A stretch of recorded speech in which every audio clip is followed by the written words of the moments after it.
¿Qué es y cómo funciona?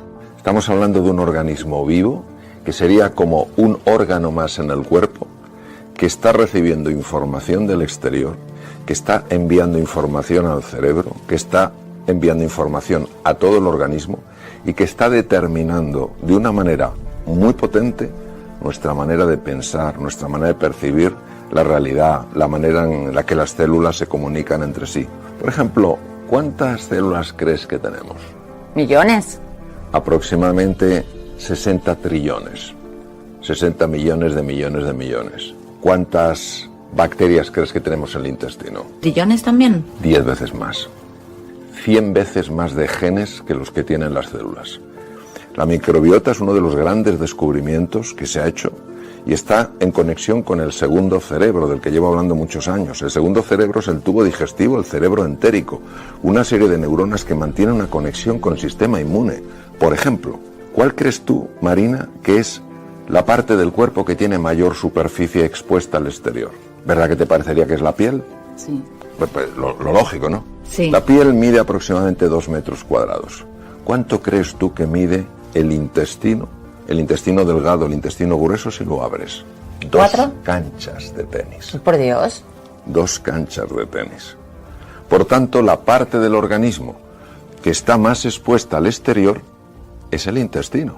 Qué bueno. Es el tubo digestivo. Y por eso el 80% del sistema de defensa del cuerpo está en el tubo digestivo. Porque es el sitio desde donde te pueden entrar los patógenos, las bacterias, los virus, los tóxicos. Entonces, ¿qué ocurre? Que el tubo digestivo, el segundo cerebro, en conexión muy íntima con la microbiota, lo que está haciendo es regular una cantidad de procesos en el organismo que afectan a la salud y afectan a la enfermedad. Por ejemplo, hemos oído hablar de enfermedades como artritis reumatoide, lupus eritematoso diseminado, enfermedades como el Alzheimer, enfermedades de muchos tipos. Pues se sabe que pueden tener un origen común. Lo que pasa es que luego cada una evoluciona de manera y el origen puede estar en el tubo digestivo. O sea, entiendo que cuidando nuestra alimentación mejoramos la microbiota y por consiguiente podemos evitar futuras enfermedades. Una mala adaptación de esa flora, unos problemas en la interconexión entre la microbiota, el tubo digestivo, el cerebro, el sistema cardiovascular, pueden estar en el origen de una enfermedad. Cuadros como la ansiedad o la depresión que asolan a tantísimas personas en el mundo pueden tener parte de su origen en una pobre nutrición. ¿Por qué? Porque la nutrición está afectando directamente a la microbiota. Tú acuérdate, por ejemplo, de películas como La Guerra de las Galaxias, donde están las fuerzas del bien y las fuerzas del mal. Pues también en la microbiota están los bacteroidetes, que son las fuerzas del bien, y los firmicutes, que son las fuerzas del mal. Y dices tú, pues ¿por qué están las fuerzas del mal? Porque hacen algunas cosas que no están mal del todo. Entonces, cuando la población de los firmicutes, de las bacterias que son fundamentalmente dañinas, aumenta, la de los bacteroidetes disminuye. Las fuerzas oscuras van ganando, las fuerzas de la luz se van reduciendo. Y esto produce, por ejemplo, una alteración en lo que se llama las uniones densas en el intestino, y empiezan a entrar productos tóxicos que generan lo que se llama la inflamación crónica de bajo grado, que está detrás de la mayor parte de las enfermedades. Cuando una persona toma una dieta rica en fibra y pobre en azúcar, entonces ¿qué ocurre? Que las fuerzas luminosas, en la metáfora de la Guerra de las Galaxias, las fuerzas del bien, los bacteroidetes empiezan a aumentar en su población. Los firmicutes bajan y entonces ¿qué ocurre? Que esa inflamación crónica baja la inflamación del cerebro, se reducen cuadros como la ansiedad o la depresión. Entonces, a ver si lo estoy entendiendo bien, hay enfermedades mentales que tienen su origen en el tubo digestivo y pueden mejorar atacando directamente a este, ¿no? Lo bonito es ver que todo está conectado, es decir, que nosotros tendemos a separar las cosas y a estudiarlas como si fueran partes de un reloj, totalmente independientes, y lo que vemos es que está conectado. El pensamiento afecta a los sentimientos a los procesos hormonales que tienen lugar, y en lugar de pensar que todo depende del cerebro intracraneal, hoy sabemos que el tubo digestivo, con esa interconexión tan importante que tiene con la microbiota, se convierte en un nodo de información de extraordinario valor. Qué importante para los niños que tengan algún problema neuronal que las madres sepamos lo que es la microbiota. Sí, y de hecho, por ejemplo, cambios en la nutrición se ha visto que tienen un impacto muy positivo en el autismo y en muchos otros procesos, porque todo está conectado. O sea, tenemos esta tendencia a ver solo partes y no a ver el todo. Cuando Steve Jobs dio su discurso tan extraordinario en el 2005 en la Universidad de Stanford, él hablaba de connecting the dots, de conectar los puntos, de que tenemos una tendencia a ver las cosas separadas y que hay belleza, hay verdad en encontrar la unidad entre las cosas. ¿Quién hubiera imaginado que las bacterias se están comunicando directamente con el cerebro a través de una serie de procesos químicos? ¿Quién diría que las fibras del sistema nervioso vegetativo compuesto por el simpático y el parasimpático están mandando información a las bacterias? Es decir, es una cosa verdaderamente extraordinaria que te genera asombro y un sobrecogimiento espectacular, porque te das cuenta que es un campo infinito. Y Mario, ¿por qué empezamos ahora a interesarnos más por todo lo relacionado con la microbiota? Hace muchísimos años nadie hablaba de esto, se consideraba que el tubo digestivo solo servía para absorber los alimentos, que ya está bien, pero hoy en día ya se sabe que hay mucho más que eso, que es una red de comunicación que está formando parte de ese proceso extraordinario que es la mente, que la mente no es simplemente información que sucede en el cerebro, que la mente es una red de información que conecta todo, que conecta el cerebro, conecta el corazón, conecta el tubo digestivo y que de hecho nos conecta con el exterior. Por eso cuando uno se da un paseo por el campo frente al mar, no simplemente es que sea agradable, es que están sucediendo cosas por dentro. El ser humano es un ser en relación, no solo sus órganos, sus células están en relación, sino que está en relación con todo, en relación con las personas, en relación con la energía que existe, en relación con la luz. Sabemos perfectamente los ritmos circadianos dependen de la luz solar. O sea, estamos conectados con el exterior, sabemos que las mareas naturalmente que nos influyen, ¿cómo no nos van a influir? Entonces me parece un campo tan bonito que, claro, uno nunca se puede aburrir si le gusta investigar y explorar esto. Que la fuerza de la microbiota te acompañe. Y a ti también, Marina. Más nos vale. Más nos vale. Sí, sí.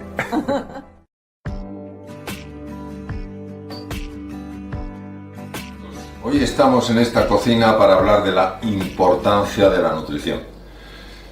A todos los que tenemos la fortuna de poder comer, nos gusta comer. Y es importante que también pongamos en valor el impacto que lo que comemos tiene en nuestro organismo. Tengo aquí, junto a estos productos tan maravillosos, unos modelos anatómicos y seguramente más de una persona diría: qué horror poner un cerebro, poner un corazón o poner un hígado al lado de la comida.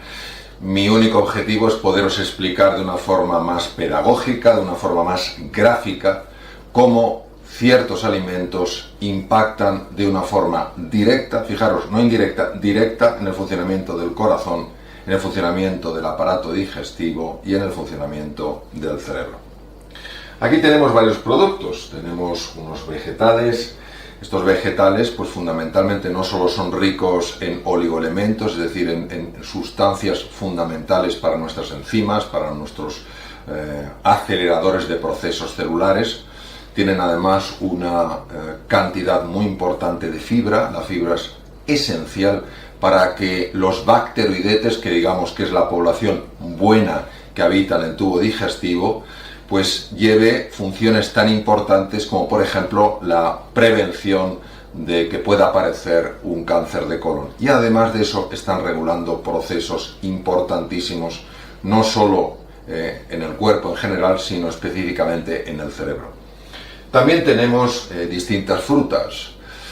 Tener en cuenta que uno de los problemas que estamos experimentando hoy en día es el consumo excesivo de azúcar. ¿Por qué es tan importante evitar el consumo excesivo de azúcar? Que muchas veces no es que esté ese azúcar presente solo en los postres, es que está muchas veces presente en cantidad.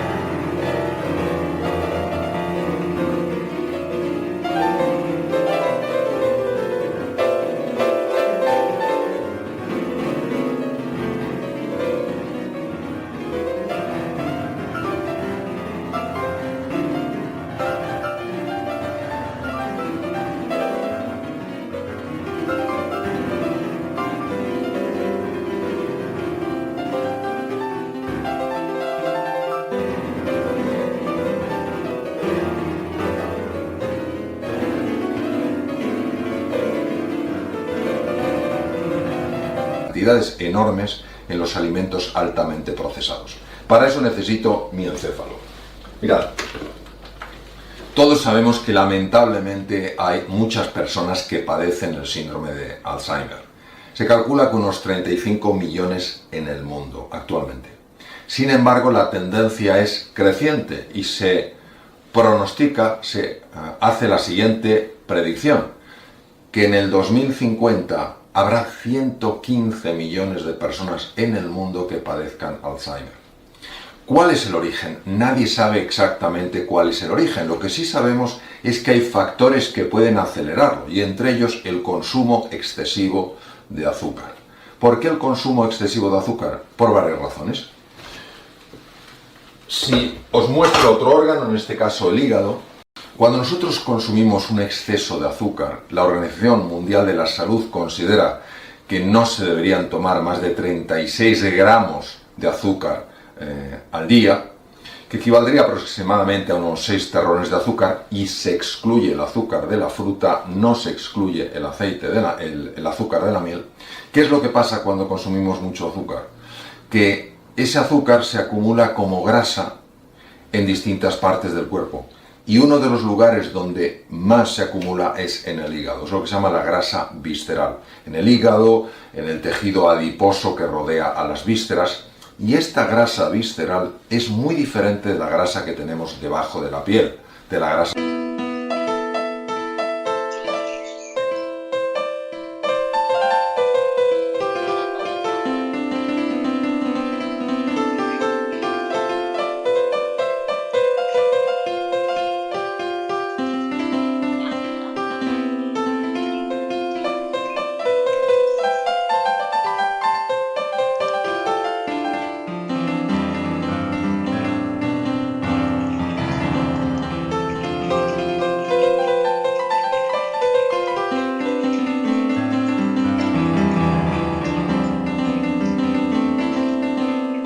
Subcutánea. ¿En qué es diferente? En el hecho de que esta grasa actúa como un órgano endocrino. ¿Qué es un órgano endocrino? Pues un órgano capaz de producir hormonas y sustancias que tienen un impacto a distancia. De hecho, cuando se acumula un exceso de grasa en el tubo digestivo, un exceso de grasa en el hígado, alrededor de las vísceras abdominales, esta grasa empieza a liberar una serie de sustancias que se llaman citoquinas inflamatorias y que producen daño en distintos órganos. Por ejemplo, daño en el corazón. Es decir, si queremos proteger nuestro corazón, no solamente hay que evitar un consumo excesivo de sal, sino que además tenemos que tener mucho cuidado con la cantidad de azúcar que consumimos, por supuesto, con la cantidad de grasas saturadas, pero ojo, porque no nos hemos de olvidar que los excesos de azúcar se convierten en grasa, y esa grasa se acumula en las vísceras.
Es decir, en resumen, la dieta mediterránea está reconocida como la dieta mejor que existe en el mundo. Una dieta rica en vegetales, en nueces.